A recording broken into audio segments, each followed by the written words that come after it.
You're listening to the Rocket Radio Show.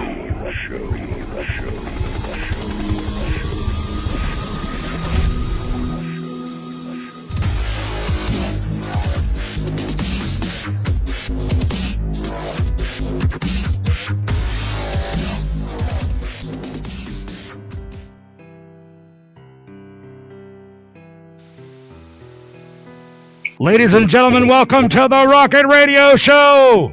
This is your host, Rocket, coming to you live from the Broken Beaver Bunker Studios, located below the radiation zone, FEMA Zone number 10. And with me tonight, I have Mr. E. What's happening, Big Daddy? And, oh my God, my little dog almost got run over. Bad girl! Bad girl! God damn it! And outside my big fan, Mr. Mongoose, what's happening? Holy Christ. A national tragedy. Another terrorist event.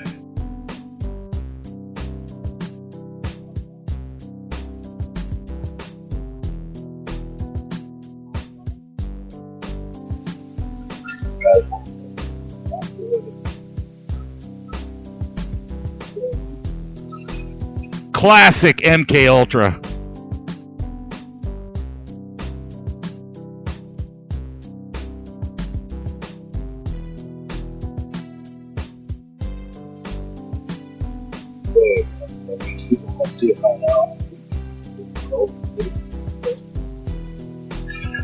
What is the problem, reaction, solution? Oh yeah, there is. Completely.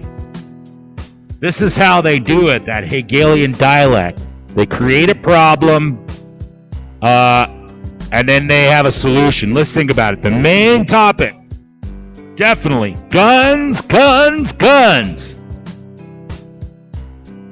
And the president,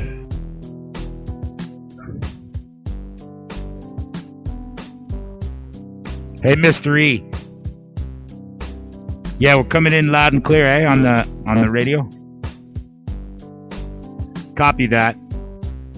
So, yeah, guns, guns, guns. The bodies aren't even cold yet.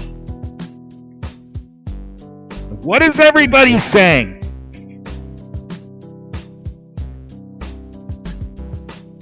He didn't even have one. He was a mentally ill with a security clearance that he was able to buy a weapon, a shotgun, the kind that Joe Biden recommended. Meanwhile, the leftist spin is going to do the gun control. And what are people saying? They're saying he was crazy. They need to tighten the qualifications for getting a gun. Adam Lanza, crazy, MK Ultra. Lorner, crazy, MK Ultra. This guy, crazy, MK Ultra. DC Sniper, proven MK Ultra. The Yoda Killer. Google it. The Yoda Killer. MK Ultra. What did they do to him in the Navy? Well, what they're going to say is, no more crazy people have guns. And if you noticed in the interview, it says PSTD. So all you motherfuckers taking pills out there, they're coming for your guns. And what else are they saying? They're saying that the military should have been armed. It was Bill Clinton's fault for taking the arms away. So what we need to do, problem, solution, we need to arm. All of the military in this country need to be carrying a weapon tomorrow. And every military installation needs to be turned into a fortress